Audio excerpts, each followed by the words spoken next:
This field represents big moments, big challenges, and the need for a team you can trust.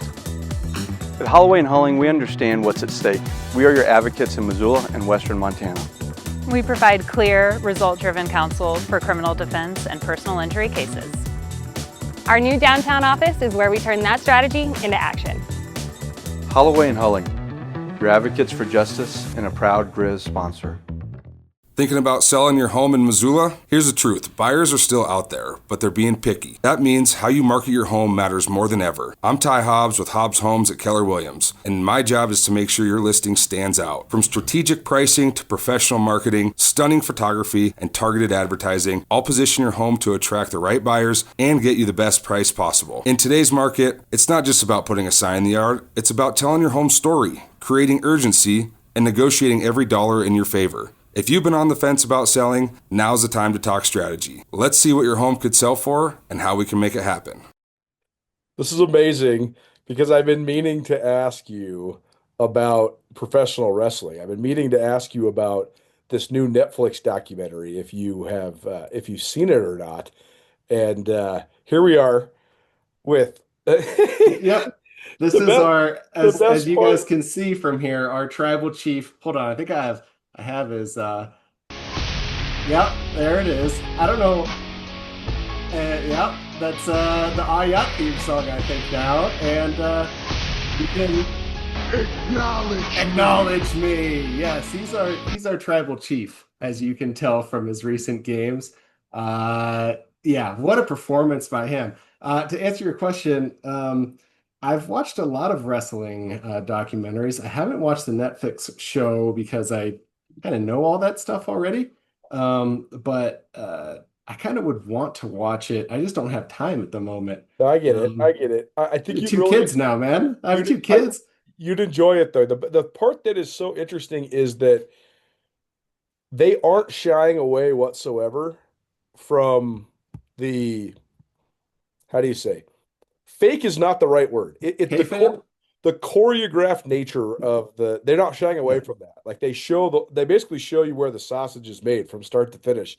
But it also, I think it actually accentuates how real pro wrestling is, just in terms of the physical contact and like the abuse on your body. Because they're showing exactly like how they practice to hit each other and like all this stuff. I don't know. For those that don't understand, this is a Roman Reigns parody that Schmidt's doing here on Talkin Schmidt. So I don't know. I think you'd enjoy this documentary. It is. As I'm moving it so you guys can see. I think if you listen to, because Stone Cold Steve Austin has his own like podcast, and he talks about with wrestlers about a bunch of this stuff, and I think that's what kind of led to this Netflix documentary. Talk about a work or a shoot, right? And a shoot in wrestling terms is what's actually real, and a work is, you're working the people for your story or whatever. And he would always say wrestling is a worked shoot, so to speak. It's both. So like you have these guys who are you're in there to tell a story, much like any other story or soap opera or TV drama or whatever. But the competition between the people involved in the storytelling is very real. Like there is a very real rivalry between him and The Rock, who was like the biggest star, and they would try to outdo one another. Just like a lot of those other stars between like Triple H and Mankind and John Cena and Batista and all these guys, sure. They all try to be better than one another. So it's kind of that's real. That whole thing is real. The choreographed nature of it, that's fake, but so is Game of Thrones, right? I don't hear any people complaining about how Game of Thrones is fake. We all know that. But the rivalry of like between Stallone and Schwarzenegger is the same as there was like between The Rock and Stone Cold. So I think it's so interesting because you have the great... Our tribal chief, yes. Refer to him by his proper name, our tribal chief. I thought he really had a coming of age moment during the last 4 to 6 minutes against North Dakota when they scored those 10 unanswered points to win. The most encouraging part was then he carried the momentum and confidence of that into the next game. And I know Indiana State's not good, but he still went crazy and he threw for over 300 yards and he threw 3 touchdowns. He rushed in a touchdown. He had the best statistical game of his life. And then Mhm. he parlayed that into looking like a real, true decision-making field general on Saturday against Idaho. It's actually crazy, Schmidt, how much we have criticized Montana and their quarterbacks and their lack of quarterback development and their lack of quarterback depth, and how quickly this young man has turned the corner this season. It's been exponential growth, and it's been very, very impressive to watch. And it's also been sort of out of the left field. And I think these coaches and the team in general just have so much. They all deserve credit for getting him to this point early on. And now it looks like Yeah. because of Ayat's prowess, it looks like the Grizz can really make a run this year. He's a sophomore and he has 2 ranked wins already this season. Again, I wish this was his 18th start and not his 8th start or whatever it is, right? But his development is really impressive, and I'm sure Sammy's going to have his breakdown if he hasn't posted it already. He does a lot of good stuff in this game if you go back and watch it. And there was a couple plays, a couple throws that he made that were big time throws that I don't think he makes last year. So like one of them was they were bringing an all out blitz and they're in 5 wide. I'm pretty sure they're in 5 wide or there was a running back attached. It was at least, I think it was 11 personnel because they had a tight end. So he sees that the blitz is coming and he brings the tight end in to protect, and then he brings the running back in to protect. And then he knows they're all coming, and then he knows he has Davis on like a out. And so he takes he does all this stuff calmly, gives hand signal, takes a snap, throws the out, and delivers perfect and a great catch, athletic catch by Davis. I don't know if he makes that play last year. I don't know if he's farther along. If he starts last year and gets beat up, I don't know the answer to that. I do know that right now he is turning into a really good quarterback and one that can, like, Idaho's a good team and North Dakota's a good team, and he's beat both of them. And I don't think we win either of those games last year. I don't. I think that they lose those games pretty handily, both at home too. They would have lost them both. Okay, so I have we're going to come back to that, yeah, but I have a question that I was pondering the other day, and then I actually presented this to the Grizz Fan Pod guys, and even though on that everything gets hashed out, we actually didn't hash this one out as much. Mm-hmm. Do you think that there's actually a dynamic there for Montana that because so many guys are new, they're not really fighting like this internally amongst the team, who's going to be the star? But also with the coaching staff, then like it's all up for grabs, right? Like there isn't these guys to appease. I guess you could say that like Gilman is a guy that's been around, that's been a star, but other than that, everybody else is new. And I just wonder if like there's just this more shared experience because everybody's sort of learning how to do it. Like there's not these different factions on the team. To me, it seemed like last year, all the guys that returned, they'd been on that 2023 team, but they were trying to figure out a way how to make that team their own. But then they got all these other guys added to it, and there was just such a disconnect. And then you have 2 quarterbacks and all these different things that sort of made them look not like a together team. This team's new and it looks way more together than they've looked in previous years, particularly last year. So is there like a correlation there? Well, yeah, I think that your observation, I don't think is wrong at all. I think it was a weird team dynamic last year with, I think we have a lot of transfers last year, but a lot of transfers, or this year, we had a lot of transfers last year who didn't seem to be like all into what the culture of what Bobby was trying to do, right? They seemed like just guys that were there. And then you had the guys who had been there forever and were part of the 23 team who kind of like need they're trying to be leaders, but you're trying to get them the ball, right? And then now it's just like, I think it's a lot more loose with, hey, we've got all of these receivers, like none of them have really played. So we don't have to give anyone the ball. We're just trying to score points, right? And Wortham, we know that we can get this guy the ball in so many different ways, and he's awesome. And then, like I said last week, the wide receiver de jour, whoever's going off at the time, they threw the ball to a bunch of different guys against Idaho. And I think it not only works out to their benefit for like a psyche, hey, we don't have to get this guy the ball so much, but also like uh, Idaho doesn't know who's going to get the ball. Besides, they have to key on a few guys, right? They have to key on Wortham, they have to key on Gilman. And besides that, it's like, well, I don't know where he's going to go with this. Is he going to go to Devers? Is he going to go to I think Finch played? Are they going to go to Davis? Are they going to go to Gale? Are they going to like? It's kind of hard, and you're making it very hard on the opponent at that point. It's so true. And I think they look great on offense. And that's the first time I think they've had moments and games where they've had really good offensive performances. Like I remember when Dalton Sneed was the quarterback and he threw 5 touchdowns against UC Davis on the road when Davis was like a top 5 team. And that was quintessential Bobby game where he went and he thought Davis was overrated, so he went and kicked their teeth in. And they looked great in that game. But in terms of like stretches, though, this is the best Montana's looked on offense, just in terms of conceptually and operationally in a long time. I mean, a really long time. Yeah. I mean, those teams with like Sneed, I mean, he was good, and I think he was like a Bobby, like a quintessential Bobby type quarterback, but I was always afraid he was going to throw an interception, right? Or like do a mistake, something. With this team, I'm surprised when they don't score. They have so much talent. And I think that's like one of the things that is a lot different than even 2 years ago, and especially last year, is, I mean, I said it, like, these guys are a bunch of me's, like they don't have any talent. This team has so much talent on it. And I don't know I don't know. It's all crazy that they've got it all at once.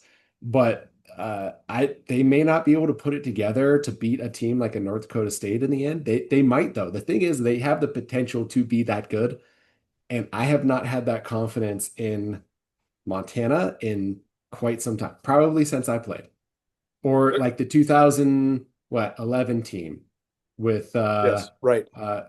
With Caleb McSurdy and Jordan Johnson, Tremaine Johnson, all in their senior year, and you had Coyle and Tripp also on those teams, and like that team I think was awesome, and I was surprised that they lost in the semifinals to Sam Houston State. Right, I was surprised. I thought they were going to win. Yeah, those. I mean, as somebody that's covered this for a long time, those early 2010 Sam Houston State teams, those were some of the best teams I've seen in the last 20 years, straight up. They just had the shitty fortune of being at the exact same time as North Dakota State. Like they lost 3 straight national championship games because they're playing against the first version of what's become this NDSU dynasty.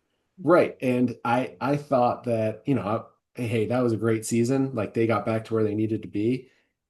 I didn't feel this way in 23. Like clearly, I mean, I got called out on it, and now it's like we are. Let's analyze that part, because that is the other part that's really interesting to me, is that the 2023 team was excellent on defense, primarily and almost exclusively because of experience.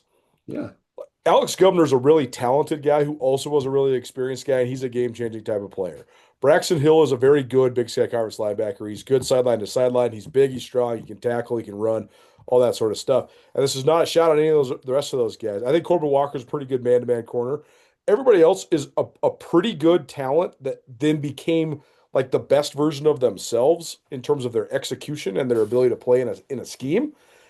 And that took Montana far. It really did. And I think it probably made Bobby Houck very happy, because it was about teamwork and development and all these sort of things.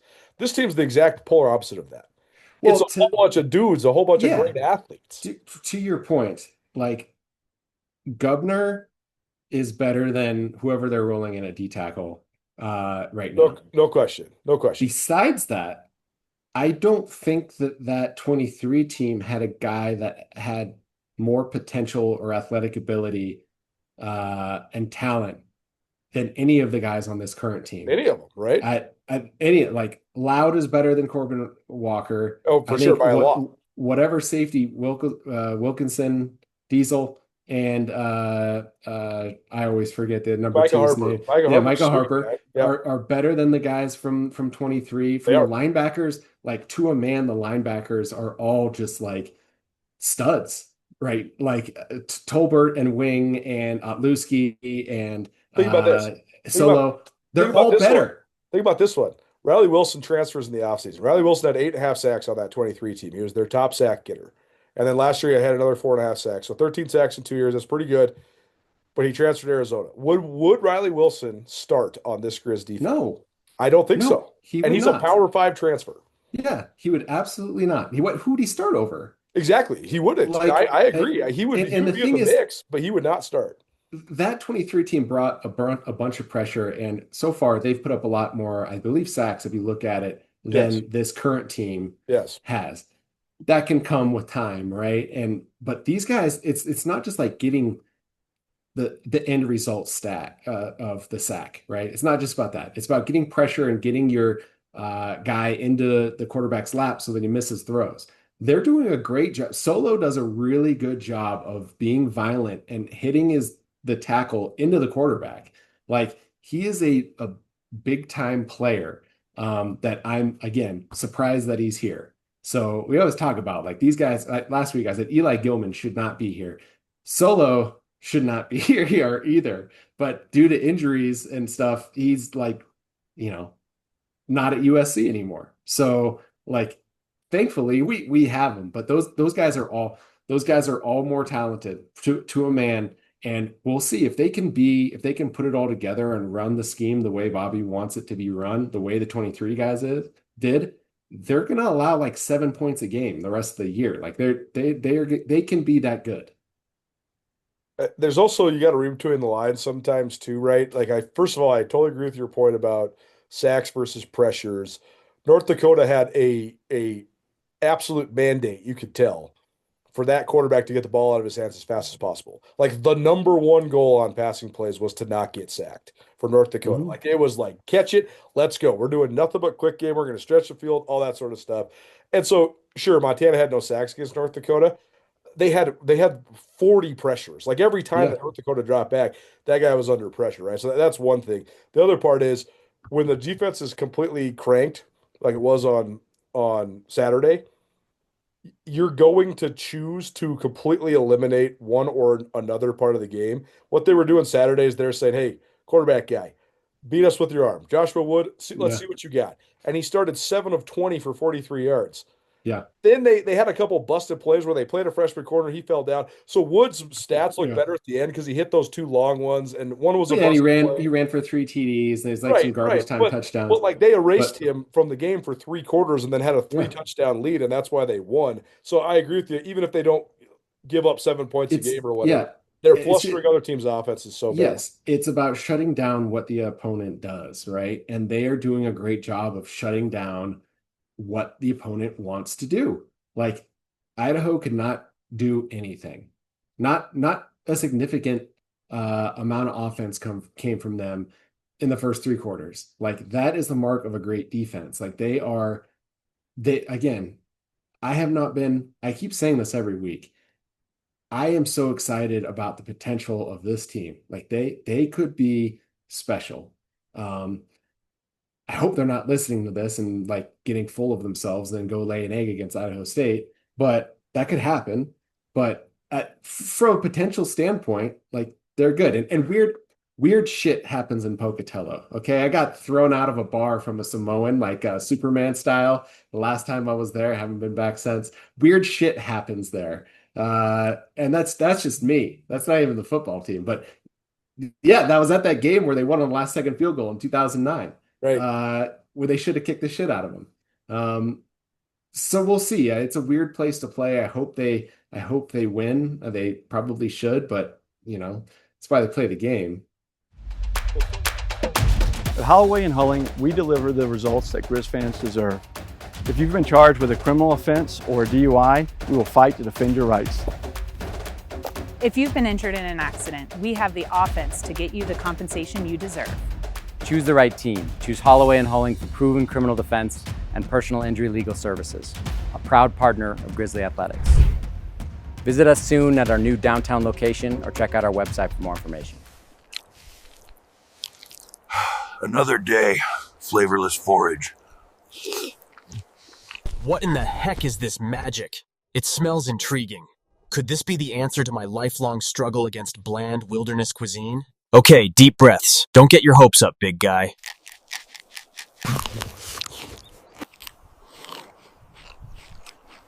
finally. A meal fit for a famished Bigfoot. Thank you, Alpine Touch. My Rocky Mountain adventures just got a whole lot tastier. Well, total side note, because I've heard all week from both sides now, because Montana State plays in Flagstaff too, that weird stuff happens in domes. And weird stuff happens in those two domes specifically. And these are trap games, et cetera, et cetera. But from what I have seen so far, I just think that like there is a more overwhelming talent disparity between the top 5 teams and the other teams than there has ever been in my eyes in the FCS. Like if Idaho is really a top 8 team, how many guys on Idaho did you see Saturday night that would start for the Grizz? Like, but probably two guys on the offensive line, and that's it on offense. And then on defense, like I thought they had one good safety. Like in terms of guys, there are other good ones already here.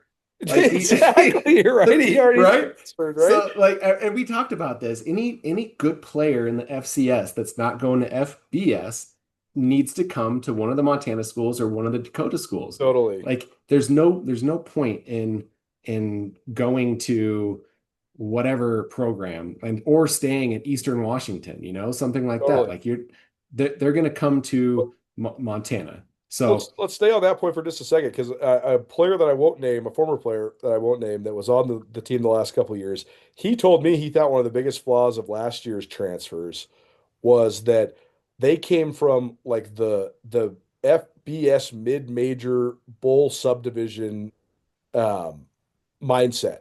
Like that they thought like the goal was like 8 wins so you could make a bowl. Like they weren't treating it like with the urgency that you need to treat it as if you're Montana. Because like the urgency if you're Montana State is you got to win every single game, especially at home, but probably most of, if not all of them, to get the seed you want to get to then have home playoff games the whole time. I just wonder if that was part of their mentality and that held them back last year too. Well, yeah, and I think as you mentioned on the Grizz Fan Pod, if you're not an all-conference player at your FCS school, like you're not going to be good at Montana. Exactly. Like if you're not all-conference at Monmouth or whatever, you're not going to be good here. So like what Montana needs to get, as you guys talked about it on the pod, is after every game, there needs to be a Montana coach like going, hey, keep your DMs open to all the good players they play in the FCS who want to transfer. Because why would you stay? If Northern Colorado has a player with something like that, be like, hey, man, I'll DM you after the season if you guys want to get some run. Like Vincent Jackson would not have played for Northern Colorado. He would have gone to, if he didn't go to Montana, he would have gone to like Cal. So you have to recruit those guys. Any event. By the way, I listened to your, I'm not all the way through it yet. I listened to what you guys were saying on something completely unrelated. You guys were talking about the stadium issue and what would you guys do to increase Washington Grizzlies Stadium, right? Hold on. Yeah, I have breaking news on this. Well, not breaking. I know exactly what they want to do to the stadium. What they want to do is they want to take the West press box, completely tear it down to like nothing. Okay. This will be a 2-year project. They want to build it up 4 to 5 stories tall with just suites. Okay. It's just going to be like 4 stories or 5 stories tall of just all suites. And then that's the stadium. What they do is they come in and knock that stuff down. They put up the scaffolding, the framing. Okay. Then we play a season without press boxes on that side.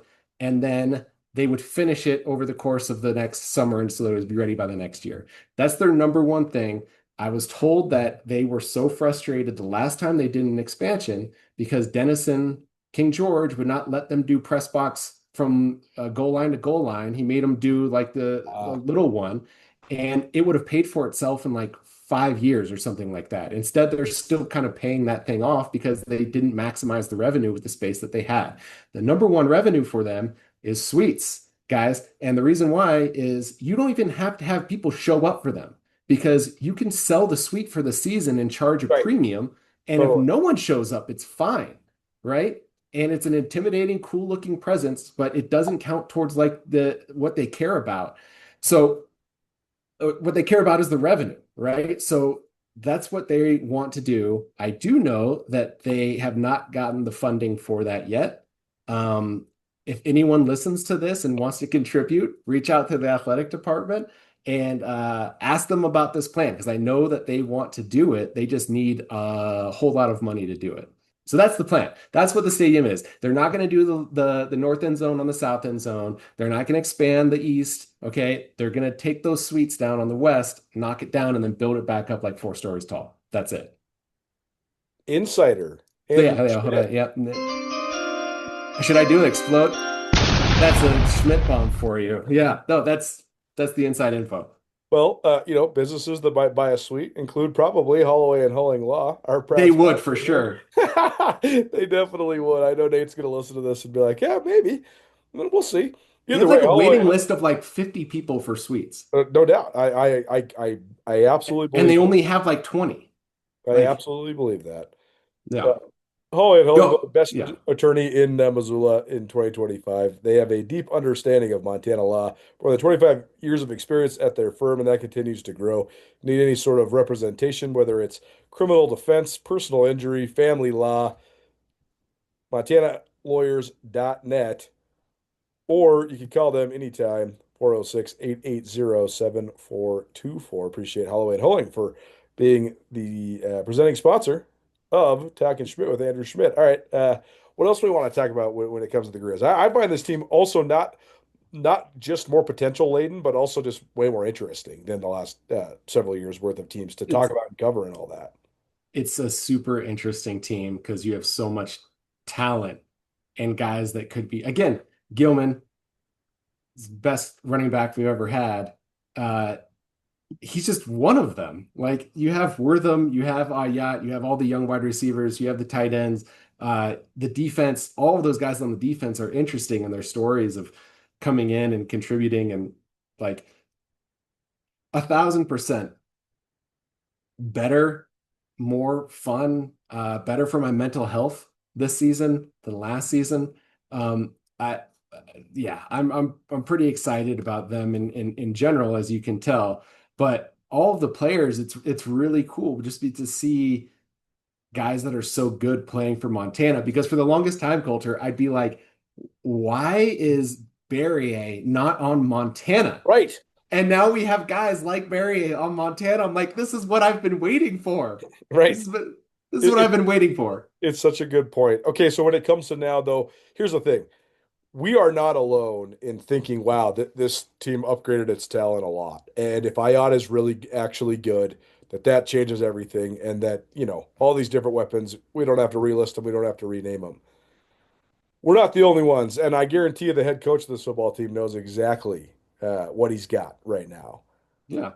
He was in a mood on Monday at the press conference. He was not trying to answer questions about if his team's having fun or how they've come together. He was not trying to answer about, fighting the adversity of the road. He wasn't doing any of that. He just wanted to talk about Idaho State and how good they are and how good their quarterback is and all that sort of stuff. So how's Bobby Hauck, do you think, going to manage this? Well, I mean, you've been on teams that have been undefeated, 4-0, 5-0, even 14-0. What does he do to manage this sort of stuff? Yeah, he'll keep you humble by going over game tape, right? And who was the number 14, the corner who fell over? Like, that's probably led team meetings. Like, here, this is you getting falling over in front of 27,000 people, right? Your bad plays are going to be accentuated a little bit, like he's going to try to keep you humble so you learn that you haven't got there yet. Like, you're not a finished product. And he'll do like little motivational tactics, like he'll black flag games, which is basically like, hey, put down everything that you're doing. We're going to put more time and energy into this one because it's a trap, and we're going to try to do anything we can to get a win. And I think that they did that on Saturday because I saw someone post a pirate flag and from the team. So he does stuff like that. He's not going to just he's kind of like a Saban guy. He's not going to let you have the rat poison and think that you guys are really good. Like, he's going to stay on top of you and make sure that you get better, because again, you're not the team that's in September is not going to be the team at the end of the year. And he wants to make sure you get there. And if you stop progressing now, you're not going to win. Now, you're not going to win the championship. That's for sure. Sarah, what up, E? What's going on? Man, those are some nice medals. Yeah, man, these are hard to come by. Yeah, well, I've got 2 of them. Well, that's nothing like going to March Madness, though. We did go to a national championship. Okay, guys, whatever. Let's just get on the Montana party bus and head over to Press Box for lunch. Yeah. Nuanez Now and Skyline Sports, covering Montana athletics and the Big Sky Conference better than anybody. The Montana Party Bus and the Press Box are also proud supporters of Montana athletes. Hey, cheers to you guys, man. Cheers to Montana. Cheers to chasing more championships.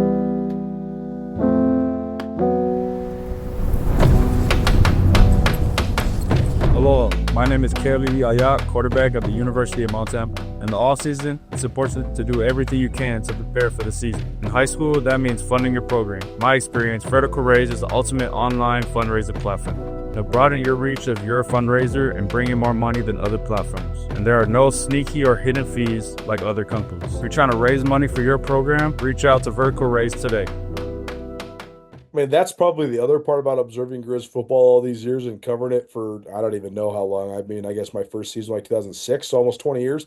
The other thing that's almost always been true about Bobby Hauck's teams is if they can stay even moderately healthy and they have at least moderately good to really good chemistry, they do get exponentially better. This team is playing really well now. So that's what I'm so interested in is can they continue to get better? And if they do, then what's the ceiling? Because that's where I think both you and I are on the same page.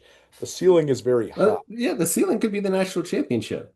By the way, it was really funny after the game when he goes, after North Dakota, you didn't know if your team was ready to win a game like that. What do you think about this? And Bobby's like, oh, let me rephrase that. We weren't ready to beat a quality opponent or something like that. Yeah, a quality opponent of the caliber of North Dakota.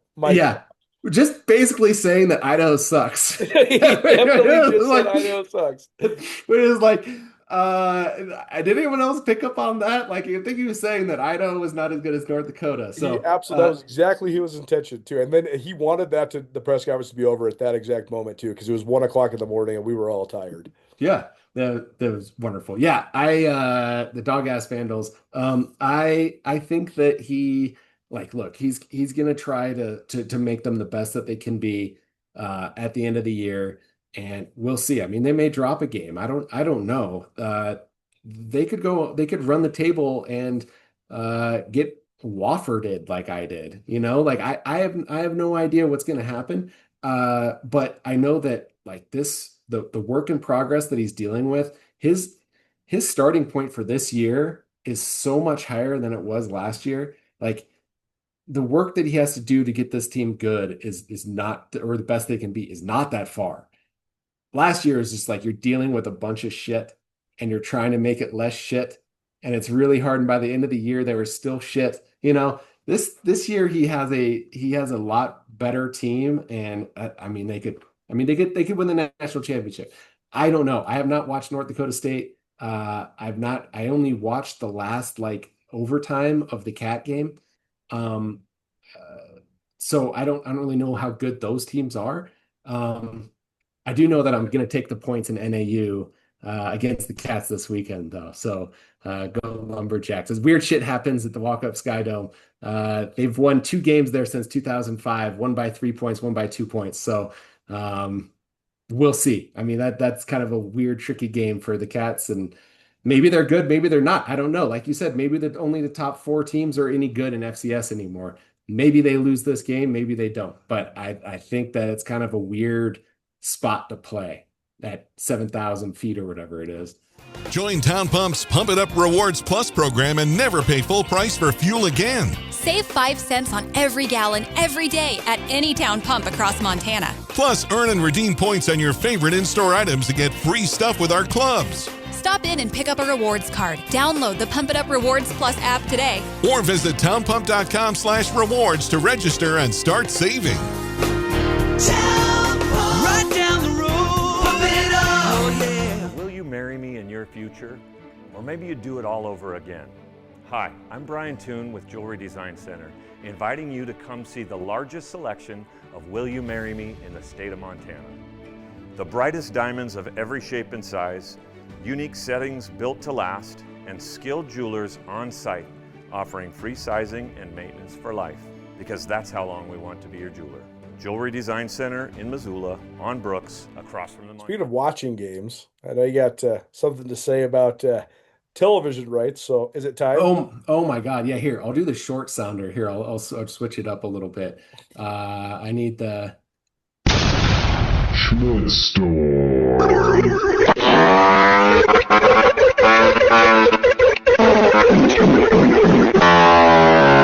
That's so boom and make it boom. Oh, that's the short one. The Big Sky Conference. Colter, this has come to my attention just recently from this article from 406 Sports.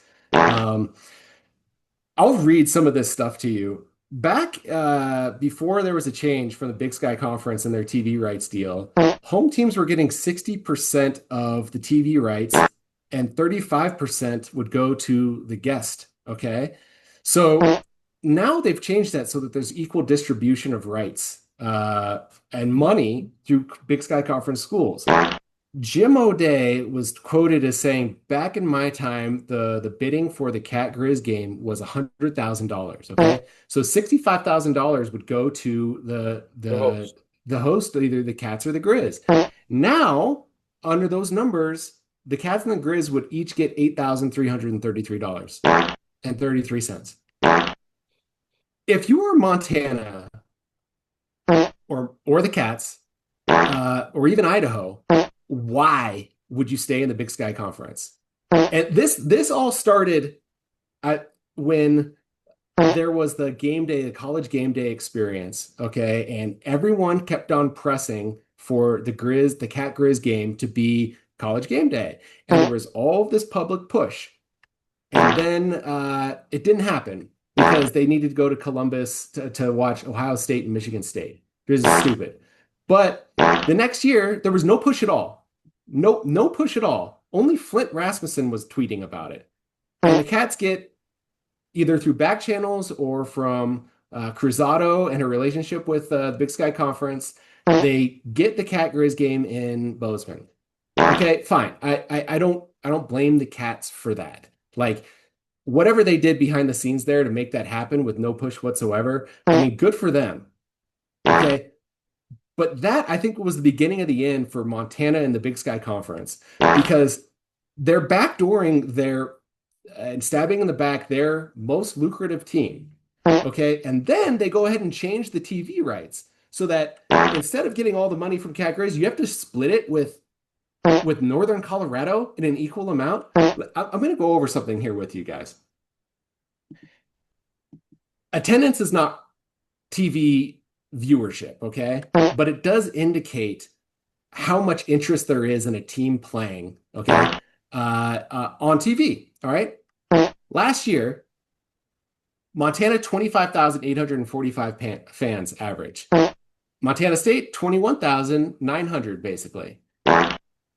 Those two schools have more than the bottom 7 average attendance in the Big Sky. Weber State, about 8,000. Northern Arizona, 7,500. Cal Poly, 7,500. Idaho State, 7,200. Eastern Washington, 6,000. Northern Colorado, 3,000. Portland State, 2,500 people average attendance. You're splitting equal money with them, okay? It's ridiculous. And then you get rid of Sacramento State and their 14,000 average attendance, which no one gives a shit about Sac State. You're adding Southern Utah, 4,100, and Utah Tech, 7,800. Don't even make up for what Sacramento State is leaving in their TV markets in California, Northern Colorado, or Northern California. This right here is when the Cats, their athletic director, and the Grizz, Ken Haslam, need to say, you either give us all of our money that we get from TV that we generate, and we'll generate it ourselves, and we'll kick you back 5%, or we're leaving. And I know I'm the snowbelt commissioner, right? And I've been pushing this snowbelt as like everyone moving up to you'd have a bigger TV deal, you'd have more money, right? They don't even need to do that. They don't even need to move up. Right now, they just need to leave the Big Sky and say, you either give us the money or we are leaving, and you deal with your Northern Colorado and their 3,000 fans and their 200 people watching on TV. You guys will get zero money. in the future. That's right. And Zero. they need to strong arm them now. And I know that Montana voted for this and they voted against it. And it was a vote between the presidents and the ADs, I think the ADs, but it was for sure the presidents of the universities. And they got outnumbered. They need to make that crystal clear. You either give us all of it or we're leaving. We'll give you a kickback, but we're not doing equal. And if we're doing equal, good luck. That right there is the Schmidt Storm. Schmidt Storm.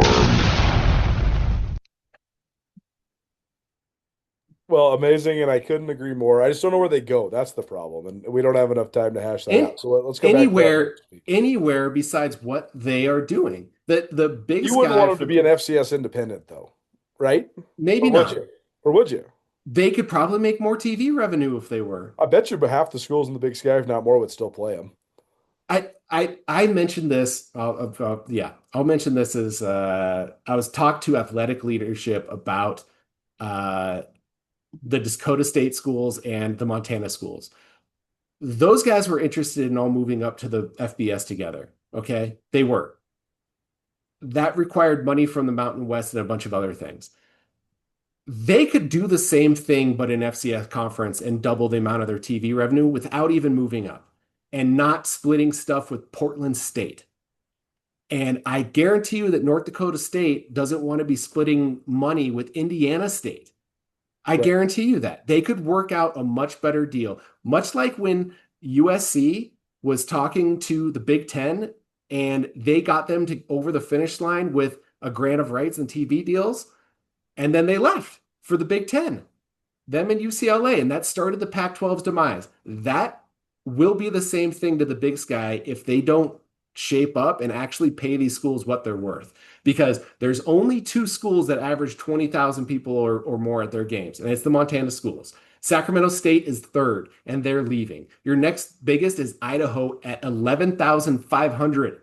It's half. That's Division II. Everything below that is Division II football. And if you want the Big Sky to implode, keep treating the Montana schools the way you're treating them. Because if I worked for the athletic department, I would send them the letter right now that I'm leaving. I'm gone. Sorry. You guys screwed us one too many times. That's all the time we have. But we'll come back to this next week because I expect we're going to be recapping a slaughterhouse victory for the Griz in Pocatello, Idaho. But we'll see. Well, thanks for being here, buddy. Good to see you. Yeah, no problem. I think we have better things to talk about next time, but we'll be good next time, I swear.